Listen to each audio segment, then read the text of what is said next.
Welcome to our YouTube classes learning with aspirants. आप लोगों को स्वागत है हमारे यूट्यूब चैनल पे। तो आज हम स्टार्ट करेंगे मेसोजोइक पीरियड पर। मैं आपको पहले एक इंपॉर्टेंट बात और बताना चाहती हूँ। अगर आपने हमारे चैनल को सब्सक्राइब नहीं किया है तो प्लीज़ सब्सक्राइब कीजिए। जो भी हमारे चैनल पे नए आए हैं आप प्लीज़ जाके हमारे फर्दर पहले वाले लेक्चर्स देखिए ताकि आपको हमें समझने में आसानी हो कि हम क्या पढ़ रहे हैं अभी। So let's begin with our lecture. Mesozoic period हमारे 3 पार्ट्स में डिवाइडेड है, क्रेटेशियस पीरियड, जुरासिक पीरियड और ट्राइशियस पीरियड। ट्राइशियस पीरियड सबसे ओल्डेस्ट पीरियड है और सबसे न्यू पीरियड है क्रेटेशियस पीरियड। ठीक है, मैंने पहले बताया था टाइम स्केल हमेशा जियोग्राफिकल टाइम स्केल हमेशा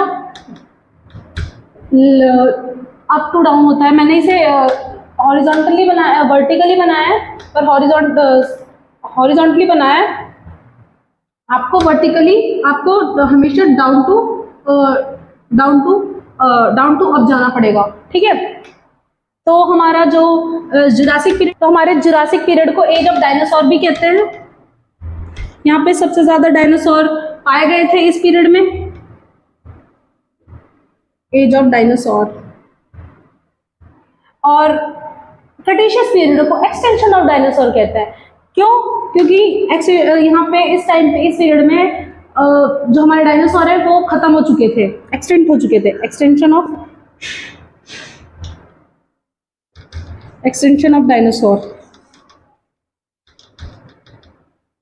ठीक है, अब हमारे डायनासोर कैसे हमारे अर्थ से गायब हो गए, इसके बारे में कुछ थ्योरीज दी गई है, वो पढ़ेंगे।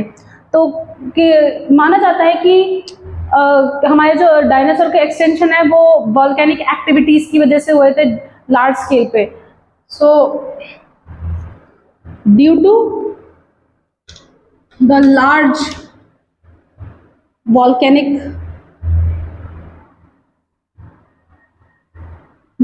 एक्टिविटीज,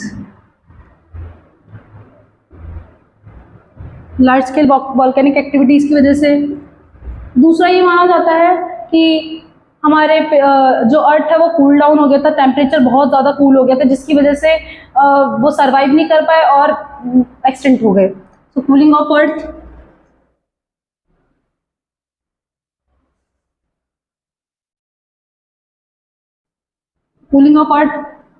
तीसरा ये माना जाता है कि मिट्योर्स के शावर की वजह से, मिट्योर के शावर की वजह से उस टाइम क्या है कि अर्थ इतना स्टेबल नहीं, मतलब स्टेबल था ऐसे नहीं बात है, बट इस एटमॉस्फेयर में बहुत सारी चीज़ें, हमारी जो अर्थ है वो इवॉल्व हो ही रही थी, है ना। तो आसमान से बहुत सारी चीज़ें, मतलब अंतरिक्ष से बहुत सारी चीज़ें हमारे अर्थ पे आया करती थी। तो बहुत सारे मिट्योर शावर हुआ करते थे जिसकी वजह से उनके हमले की वजह से हमारा जो अर्थ है वो मतलब जो डायनासोर है वो उसे अडेप्ट नहीं कर पाए और इस वजह से हमारा जो डायनासोर है वो एक्सटेंट हो गए। सो meteor shower.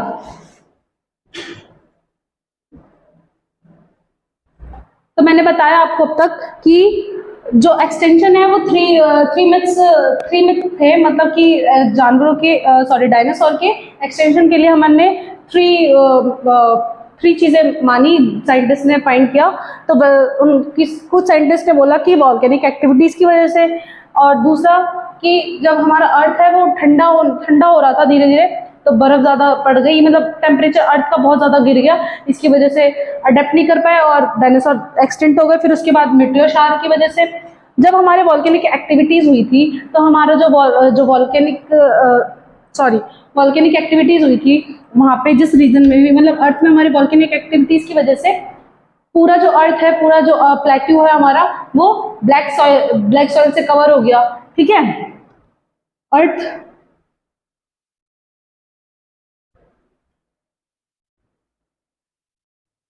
Cover with black soil, जिसकी वजह से जिसकी वजह से जो प्लेटू बना वो बेसाल्ट, उसको नाम दिया गया बेसाल्ट।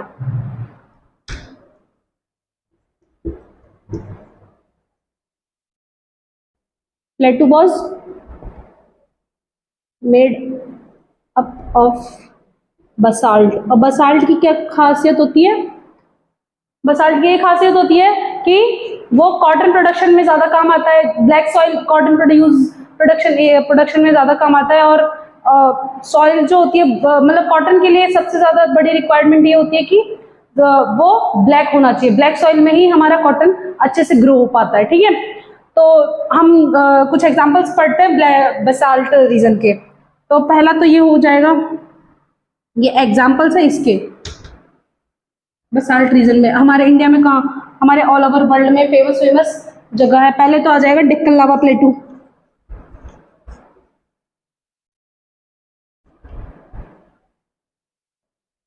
फिर आ जाएगा हमारा, ये हमारे डेक्कन लावा प्लेटू हमारे वर्ल्ड में है। ठीक है, फिर आ जाएगा साइबेरियन प्लेटू, ये रशिया में मिलेगा आपको, रशिया में है Siberian प्लेटू।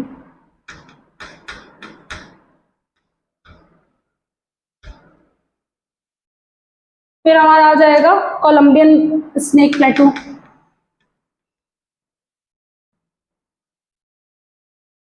Sorry, Columbian Snake plateau.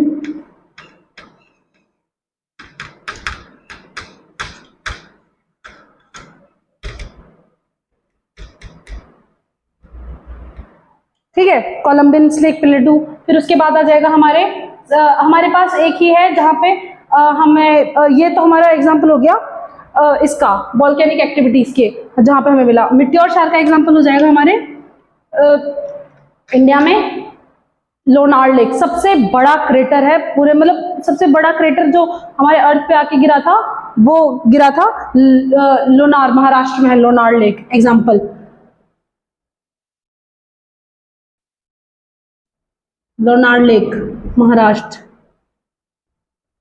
ठीक है, अब आगे हम पढ़ेंगे कि अब आगे हम सेनोजोइक एरा के बारे में पढ़ेंगे। सेनोजोइक एरा हमारा लास्ट एरा है। ठीक है, तो हमारा लास्ट एरा है सेनोजोइक एरा। सेनोजोइक एरा हमारे दो पार्ट्स में डिवाइडेड है, बट जो एंथ्रोपोसीन है उसे इंक्लूड करने की डिमांड हो रही है। अब ये हम पढ़ेंगे कि क्यों हो रही है। जो हमारा मैंने पहले बताया कि टर्शरी से यहाँ से स्टार्ट होगा, ये ओल्डेस्ट होगा, तो ये यंगेस्ट पीरियड होगा। टर्शरी एरा में हमारे यंगफोल्ड माउंटेन्स का एवोल्यूशन हुआ था। यहाँ पे जो पूछ सकते हैं इंपॉर्टेंट मैंने बताया था इवेंट्स क्या क्या होंगे। तो इवेंट्स में पहले आ जाएगा यहाँ पे कि evolution of young fold mountains, evolution of young fold mountains. फिर उसके बाद आ जाएगा हमारा जो एग्जाम्पल ले लेंगे इसमें हिमालयाज, फिर उसके बाद रॉकीज, एंडीज। आपने पढ़े होंगे जब मैंने आपको बताया होगा मैप के वो उसके बारे में। मैं आपको पिन कमेंट कर दूंगी अगर आपने नहीं देखा हो मैप का। हमने वर्ल्ड के मैप के बारे में डिस्कस किया था, तो प्लीज जरूर देखिएगा। तो हिमालयाज है हमारे यंगफोल्ड माउंटेन का एग्जाम्पल है, बहुत बड़ा यंगफोल्ड माउंटेन है। वर्ल्ड का सबसे लार्जेस्ट यंगफोल्ड माउंटेन हमारा हिमालय है जो हमारे इंडिया के पास है, ये बात और है। ठीक है, तो हिमालय है, ये अल्पाइन ओरिजिन है। यहाँ पे एल्प्स वगैरह का फॉर्मेशन होने लगा था। मतलब एल्प्स मतलब हमारे जो एंसेस्टर किसे माना जाता है, एप्स को। एप्स एक लंगूर बोल सकते हैं, मतलब मंकी के स्पीशीज में एप्स आता है, उसको अल्पाइन ओरिजिन ही है। मतलब यहाँ पे किसका इवोल्यूशन हो गया था, मेंस का। मतलब हमारे ह्यूमंस आने लग गए, ह्यूमंस इस टर्शरी पीरियड में इवॉल्व हो गए थे। फिर हमारे आ जाएगा क्वाटरनरी पीरियड। क्वाटरनरी पीरियड में हमारा इसे हम ऐसे बोल सकते हैं एज ऑफ मॉडर्न मैन भी कहा जाता है, ये इवोल्यूशन ऑफ मॉडर्न मैन भी कह सकते हैं। Age of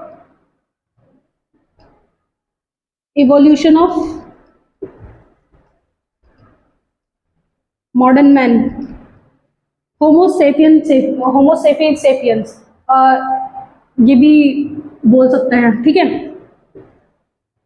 homo sapiens sapiens.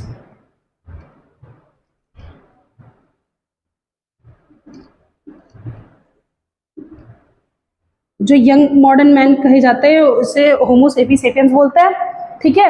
और हमारा जो क्वाटरनरी पीरियड है वो भी 2 पार्ट्स में डिवाइडेड है। पहला तो आ जाएगा हेलोसीन, होलोसीन, फिर उसके बाद प्लीस्टोसीन,